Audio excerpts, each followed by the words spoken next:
The rain swept across the forgotten valley like a curtain hiding something that should never be seen. Dr. Alara Quinn paused on the ridge, gripping her field journal tighter as thunder rolled. Far below, the mud churned under movements too heavy for any living predator she knew.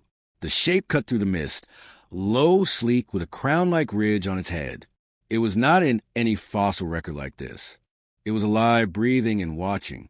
She had come to study history buried in stone, but the stone had split open, and history had walked out into the storm. Dr. Alara Quinn had spent most of her adult life in the dust and wind of remote dig sites. She was not one for glass offices or neat lecture halls. She preferred the raw edge of the earth where rock gave way to time and bones. Her latest expedition had taken her to the Sinai Basin, a place known only to a few geologists and fewer paleontologists. The basin was ringed by jagged cliffs that glowed gold at sunset, and in deep folds of shadow. Villagers miles away spoke of the basin, as cursed though Alara dismissed such talk as folklore. She had been drawn here by the discovery of a strange fossil fragment unearthed after a landslide. The bone structure suggested an early relative of the mighty tyrannosaurs, but it bore unique ridges no known species carried. The fragment was small-like, yet hinted at speed and predatory grace. In her mind, it belonged to Proceratosaurus, a genus recorded only in scattered remains from the early Jurassic period. But how it came to be buried here in layers far younger than expected was a puzzle that kept her awake at night. Her camp was set in a narrow stretch of flat ground where two streams converged before vanishing into a sinkhole. The sound of water was constant, and soothing though the wind could change without warning to a keening wail that carried through the rocks. Her small team of 4 assistants were equally dedicated, though less accustomed to the isolation. Supplies came every 2 weeks by a rugged track barely passable after rain. The air smelled of wet stone and iron when storms passed over the cliffs. Days began early. At dawn, the cliffs caught the first pale light and sent it spilling into the basin. The team worked in careful rhythm, scraping, brushing, and cataloging every fragment they uncovered. Some days yielded nothing but grit. Others offered tantalizing clues. A claw tip here, a sliver of jawbone there. Each piece was photographed, measured, and stored in protective wraps. In the evenings, Alara would pore over maps and strata diagrams by lantern light. She kept returning to one area near the basin's center where the ground formed a shallow bowl. It was here that the strange fragment had been found. The soil was richer, darker, as though it had once been soaked with organic matter in great quantity. Sometimes she thought she heard faint vibrations through the ground when she worked there alone, though she put it down to her own pulse or distant rockfalls. The villagers' stories often lingered in her mind despite her skepticism. They spoke of a crowned shadow that hunted along the basin floor at night and vanished before dawn. They claimed that animals would not graze near the cliffs and that birds avoided the valley entirely. While she dismissed the idea of a living predator, she knew the stories could stem from real events. Perhaps large cats in ancient times or misidentified fossils exposed after rains. Yet she could not deny a growing sense of anticipation. Every expedition carried the hope of a breakthrough. This one felt different not just in potential discovery, but in atmosphere. The basin seemed to hold its breath. At night the darkness fell heavy, as though pressing close to tents. The wind sometimes carried an odd scent, faint but sharp, like fresh blood mixed with wet stone. Alara told herself it was the isolation playing tricks on her mind. Still, each morning she woke before dawn with the unshakable sense that she was not alone in the basin. She pushed the feeling aside, focusing on the layers of earth and the promise of finding a near-complete skeleton. In her career, such a find would be legendary. What she did not yet know was that her search would soon shift from stone to flesh and from history to survival. It began on the 12th day after their last supply drop. The air was close and heavy with a strange stillness that settled over the basin. Even the stream seemed quieter. Alara was kneeling in the central dig area, working a stubborn layer of compacted sediment, when she heard the first sound. A dull thump carried to the ground like the echo of something large striking the earth. She froze, brush in hand, and waited for it to repeat. Her nearest assistant, Malik, looked up from his trench about 30 meters away. "Rockfall," he called, but his voice lacked conviction. She shook her head. Rockfalls were sharp, brittle noises. This had weight to it, like a drumbeat slowed to a crawl. The sound came again, closer this time. Thump, pause, thump. Each pulse seemed to pass through the soil into her bones. Malik climbed out of his trench and scanned the ridge. The others gathered near the supply tent muttering. Ilara told herself it could be a large animal, perhaps a stray cow or a wild horse that had wandered into the basin. Still, her eyes kept drifting to the bowl-shaped area at the center where the strange fragment had been found. Without warning, a sharp crack split the air. A section of the far slope gave way, sending a curtain of soil and rock sliding down. Something dark slid with it, not stone, not wood. It vanished behind a rise before she could make sense of its shape. Dust rolled outward in a slow, choking cloud. The team pulled scarves over their faces and retreated toward camp. By evening, the dust had settled, but the unease had not. Ilara could not stop replaying the glimpse she had caught. A curve like the top of the skull, the faint outline of a ridge running from nose to crown. It was too large to belong to anything she knew lived in these lands. She recorded the details in her journal, careful to note the location and angle. That night the wind shifted. It carried with it a deep scent of musk and rot. Ilara lay awake in her tent listening. The usual chorus of night insects was gone. Even the faint gurgle of the stream seemed muffled. She told herself to rest. Yet some hour past midnight she heard it, a slow, deliberate scrape against stone. Then a sound more chilling than the thumps from earlier, a low, drawn-out exhale like air forced through a vast, narrow passage. She rose quietly, pulling on boots and stepping into the cool darkness. The moonlight painted the basin silver. Her eyes traced the shadows and then caught movement near the bowl. A shape slid between two mounds of stone. It moved with a low forward posture, the head slightly dipped. She caught the gleam of something wet along its snout. Then the head lifted. The moon caught the ridge, not decorative bone, but a sharp, functional crest. The creature stood still, as if sensing her gaze. For a moment, time locked. She saw teeth pale against the shadow and the faint ripple of muscle beneath skin that looked too supple to belong to a fossil's descendant. Then it turned and slipped into the darkness beyond the bowl without a sound. Ilara backed into her tent, heart pounding. She scribbled notes by lantern light, hands unsteady. This was not a trick of exhaustion. The villager's crowned shadow was real. Whether it was a survivor from another age or something entirely unknown, she did not know. But the rules of her work had changed. This was no longer about digging through the past. Something alive was here, and she had crossed into its territory. By morning, she had made her decision. The team would stay. They would document everything. But deep inside, she knew the hunt had already begun, and they were not the hunters. The first 3 days after Ilara's sighting were marked by a strange contradiction. Nothing happened, and yet everything felt different. The team went about cataloging fossils, but the mood was taut as wire. Conversations were clipped. Tools clinked more softly. Everyone kept glancing at the tree line or the slopes above the dig, as if expecting movement. Malik tried to keep spirits up, telling jokes in the mess tent. But Evie began scanning the ridges mid-sentence. The Proceratosaurus, though they had not yet given a name, had not been seen again. That was almost worse. Ilara buried herself in mapping the basin, creating detailed sketches of the bowl and the surrounding rises. Her diagrams became dotted with excess and notes about strange soil disturbances, areas where the surface looked freshly churned though no team member had worked there. She took soil samples and found fragments of bone that did not match the fossil strata. They were fresh, brittle at the edges, with faint red traces that spoke of recent violence. On the 4th morning, Malik came to her tent pale and sweating. "You need to see this," he said. His voice was low, the way people talk when they do not want the dark to overhear them. He led her to the far north edge of the basin. There, in a strip of wet ground near a spring, were tracks. 3 forward-pointing toes, each ending in a curved claw. The stride length suggested something over 5 meters long from snout to tail base.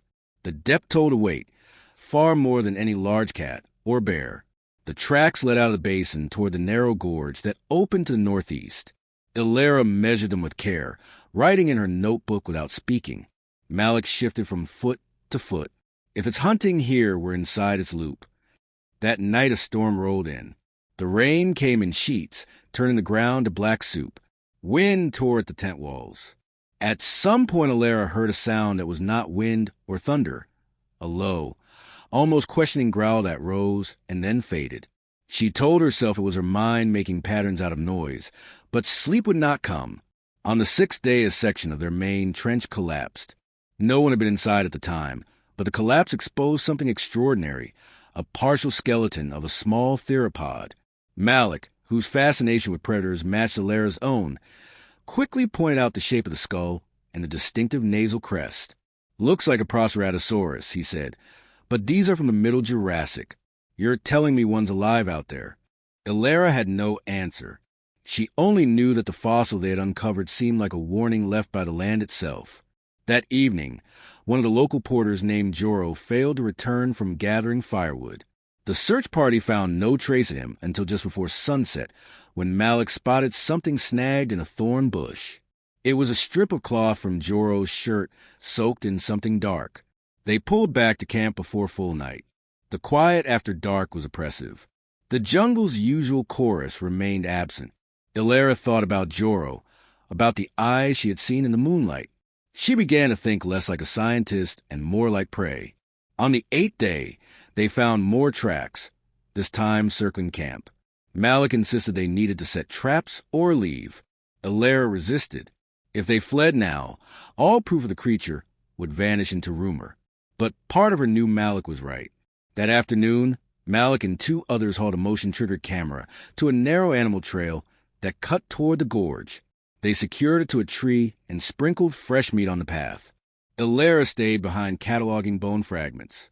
The camera was gone by morning. Not broken, not tripped, gone. The tree it had been fixed to was gouged with 3 long parallel scratches. On the 10th day, just before dawn, Alara awoke to the sound of something moving through camp. She slid from her cot and peered through the tent flap. A shape loomed between the supply crates. It moved with a slow, deliberate grace, head low, tail balanced in perfect counter. The ridge along its snout caught the faint glow of the dying campfire. She saw the nostrils flare, testing the air. It turned its head toward her tent. For a moment she locked eyes with it, cold, assessing, utterly without fear. Then it moved away, slipping into darkness beyond the tents without a sound. When daylight came, she and Malik examined the ground where it stood. Tracks were clear in the damp soil, but so were drag marks near the meat store. Several crates had been forced open, their contents shredded. By now the team was fracturing. 2 porters left before noon, heading toward the nearest village. Malik pressed harder for evacuation. Alara countered with the fact that they now had clear, recent tracks and evidence of feeding behavior. Malik snapped back that they would have bodies soon if they stayed. On the 12th day, the storm returned. Rain poured without pause. The gorge overflowed with runoff, churning like a brown river. Movement on the ridge caught Alara's eye, a dark silhouette pacing the crest. It paused, head turning slowly, and she knew without doubt it was watching the camp. That night, the camp perimeter was breached. One of the remaining porters, Nico, screamed in the dark. By the time they reached him, he was gone. The only sign a trail of churned mud leading into the gorge. Alara's resolve began to fracture. She started packing field notes and maps. Yet some stubborn part of her refused to abandon the basin without proof. Malik warned her that the gorge would be impassable in the morning if the rain continued. At dawn on the 13th day, the rain eased. Alara made her decision. She would follow the tracks into the gorge with Malik and one other volunteer. They would document whatever they found. The gorge was a narrow wound in the land, its walls slick with moss. The tracks were fresh, pressed deep into the mud. As they moved deeper, the light dimmed. Sound carried strangely here. A drip magnified, a stonefall echoing too long. An hour in, they reached a chamber where the gorge widened. The stench hit them first, rotten musk so thick it seemed to coat the tongue. Bones lay scattered, many split open for marrow. Some were animal, others disturbingly human in shape. Alara crouched by one pile, sketching quickly. Malik hissed her name. She turned and froze. At the far end of the chamber, half hidden in shadow, stood the Proceratosaurus. It was smaller than A.T., Rex, yet no less deadly. The ridge caught a shard of light, its amber eyes fixed on them. It stepped forward. The sound of its claws on wet stone was like nails across glass. The air between them seemed to tighten. Ilera realized this was no random encounter. They had been led here. Malik raised his rifle. Ilera's mind screamed at him not to fire. But before she could speak, the creature moved. Not a charge, but a slow, deliberate stalk, as if certain of the outcome. She understood then that the Proceratosaurus was not just hunting. It was guarding, and they had stepped into the heart of its territory. The Proceratosaurus took another step forward. Water dripped from its snout, tracing a line down the pale ridge that crowned its head. Every movement was measured. It was not charging, because it did not need to. It owned this place. Malik tightened his grip on the rifle. "Back up," he whispered without taking his eyes off the predator. The third team member, a wiry local tracker named Saeed, shifted his footing, but the sound of gravel under his boot made the animal's head twitch. It let out a low rumble that seemed to vibrate in their bones. Ilera felt her knees want to bend. Her mind screamed to flee, yet her scientist instinct held her in place. She had never been this close to something so perfectly designed for killing. The creature's gaze fixed on Malik's rifle. Ilera saw the tightening of its muscles. "Don't!" she hissed, but it was too late. Malik lifted the barrel. The Proceratosaurus moved. It crossed the space between them in a blur, tail countering its lunge, jaws snapping shut where Malik had been a heartbeat earlier. He had thrown himself sideways, but the impact of its skull caught him in the shoulder and sent him spinning into the rock wall. His rifle clattered to the ground and skidded into the mud. Saeed yelled and swung his machete, scoring a shallow cut across the predator's flank. The beast recoiled, not from pain but from surprise. Its tail lashed, striking Saeed's legs and dropping him into the muck. Ilera's breath came in sharp bursts. She saw the rifle between her and the dinosaur. The Proceratosaurus turned toward the movement, its eyes now locking on her. She did the only thing that might save them. She ran, not away but toward the weapon. Mud sucked at her boots as she lunged forward. The predator surged after her, jaws opening to reveal rows of conical teeth. She slid in the wet ground, grabbed the rifle, and rolled onto her back. The barrel came up, and she fired without aiming. The crack of the shot deafened her in the enclosed space. The round tore into the beast's shoulder. It let out a screeching roar, more fury than pain. The echo in the gorge made the sound monstrous. Malik was on his feet again, his face pale, his right arm hanging limp. "Move!" he shouted. Saeed scrambled to join him. The three of them backed toward the narrow throat of the gorge. The Proceratosaurus followed, slower now but with deliberate menace, as if hurting them. Ilera realized the truth. It was not trying to kill them outright. It was forcing them away from something deeper in the chamber. Her eyes flicked past it to the far wall, where a shadowed alcove hinted a nest. She saw the curve of an egg, mottled and damp. "Malik," she said, voice shaking. "We're in a nesting ground." The predator roared again and charged. This time it came low, skimming the ground, tail whipping to balance. Malik shoved Ilera aside. The Proceratosaurus slammed into him full force. He disappeared under its bulk. Ilera screamed and fired again. The bullet grazed its neck. It turned on her with terrifying speed, blood trailing from the wound in a spray.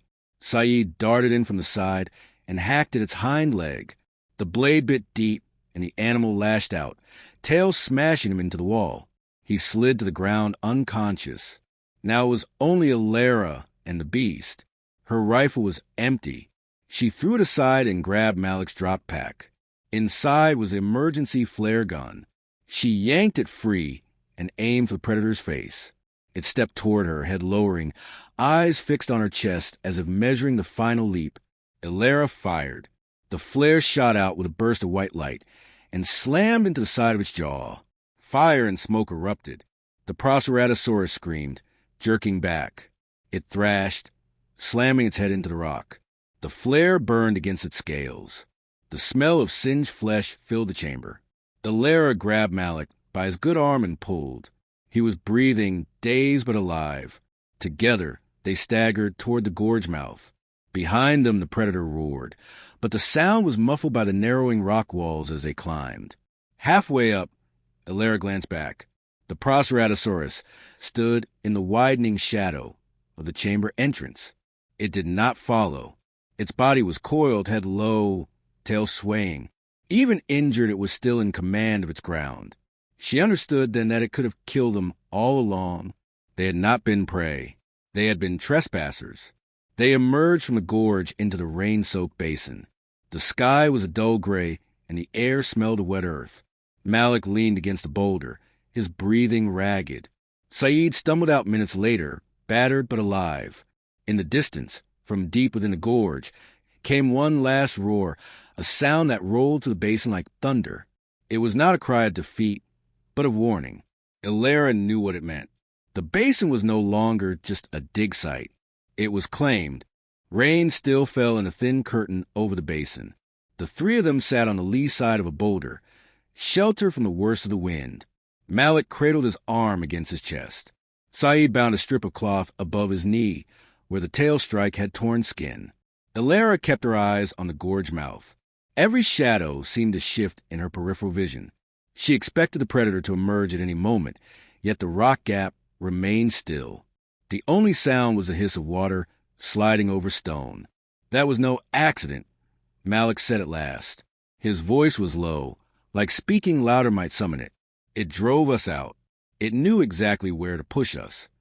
Saeed nodded without looking up. An animal that's smart will never stop defending its ground.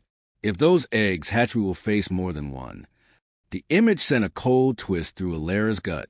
She had entered this place thinking she was here to unearth bones, to reconstruct the past. Now the past had teeth and breath, and had chosen to let them live. She checked their supplies. The satellite phone was intact, but its signal light stayed dead. The gorge walls had blocked communication before.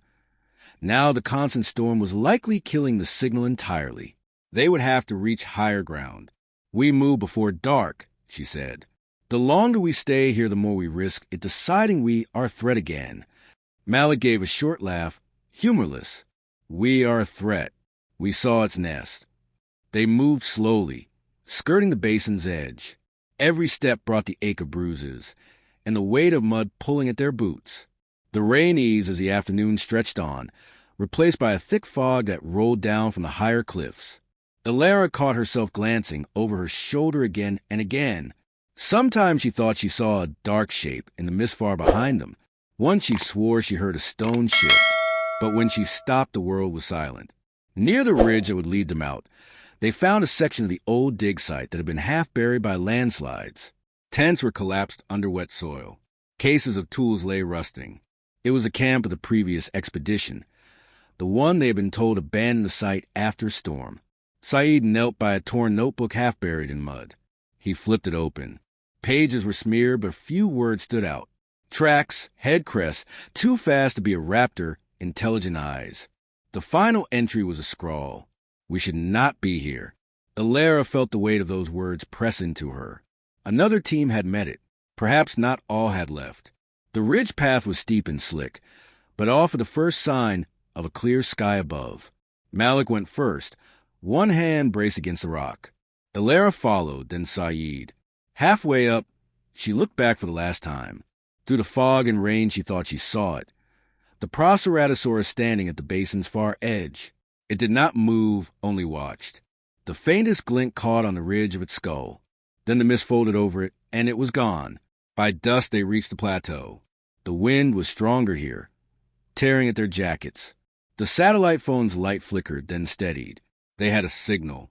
Malik made the call. His voice was clipped, stripped of detail. Coordinates. Urgency. Extraction. While they waited, Alara sat on the wet ground and closed her eyes. The roar from the gorge still echoed in her memory. Not just a sound, a claim. She knew this would not stay hidden forever. Others would come, drawn by the promise of living history. The question was whether those others would be as lucky as they had been. When the helicopter arrived, its blades chopping the mist into ribbons, none of them spoke on the climb aboard. They simply looked back once at the expanse of the basin before it was swallowed by cloud. Somewhere down there, the Proceratosaurus was still standing guard. The helicopter ride back to the coastal research base was silent, except for the constant thrum of the rotors. Malik stared out the open side door as the fog-smeared jungle fell away beneath them. Saeed kept his eyes shut, hands pressed together like a prayer. Ilara watched the rain-streaked horizon. The storm that had swallowed the valley was still raging far behind them. Its clouds boiled over the cliffs, as if trying to hold the Proceratosaurus inside. She could almost believe the land itself was protecting the creature. When they landed, the base's staff swarmed the helicopter, checking wounds and taking the satellite phone from Malik to confirm the extraction log. The director of the station, a tall woman with silver hair, came straight to Ilara. "You look like you've been through hell," the director said. Ilara only nodded. Her throat felt dry despite the rain that still clung to her. "We saw it," she said finally. "Alive." That word carried more weight than she expected. A few of the staff paused in their work. The director's eyes narrowed. "Alive? You mean?" "Yes," Ilara said. "Proceratosaurus. Breathing, moving, guarding a nest." The director did not smile. Instead, she glanced toward the closed doors of the operations room. "We'll debrief inside, not out here." The meeting stretched late into the night. They gave coordinates, described the terrain, the weather, the near-fatal encounters. Malik detailed the size and body structure. Saeed spoke about its agility and hunting behavior. Ilara focused on its intelligence, the way it had chosen not to kill them once they fled the nest. When she finished, the room was quiet. The director leaned forward. "You understand that if we make this public, the valley will be flooded with people. Hunters, poachers, corporate teams. That's why you shouldn't," Ilara said quickly. She looked each person in the room in the eye. "It survived because it was hidden. If you expose it, you destroy it." A long pause followed. Finally, the director nodded slowly. "The report will be classified. For now." Relief washed over Ilara, but it was fragile. She knew secrets never stayed buried forever. Days passed. The storm over the valley broke, and satellite images returned. The basin appeared as nothing more than a ring of cliffs and a dark pool of trees. No sign of movement, no trace of the predator that had nearly ended them. One evening, Ilara stood on the deck facing the sea. The sunset spread in ribbons of gold over the waves. Malik joined her, his arm still in a sling. "You think we'll ever see it again?" he asked. Ilara thought about the eyes in the mist, the crown ridge, the way it stood so still. "If it wants to be seen, maybe, but I don't think it will." Saeed stepped out behind them, carrying 3 mugs of tea. "Maybe that's for the best. We walked into its world and walked out alive. That is enough." The 3 of them sipped their tea in the cooling air, saying nothing more. Far away, beyond the cliffs and the rain and the weight of human maps, the Proceratosaurus moved through its valley. Its steps left shallow prints in the wet earth. The forest parted before its path and closed behind it. It paused at the edge of the nest, lowering its head to inspect the eggs. One shifted under its touch. The shell cracked. A wet snout pushed through, followed by a crown ridge no bigger than a thumb. The predator lifted its head to the darkening sky and gave a low call. Not the roar of battle, but something softer. In the research base, Ilara looked toward the inland mountains. She did not hear the call, but for reasons she could not name, she smiled. The past was alive, and for now it would stay that way. "If you want, I can now compile all sections from hook to resolution into a single complete 6,000-word document, so you have the full Proceratosaurus story in one place without breaks. Do you want me to do that? Ask ChatGPT."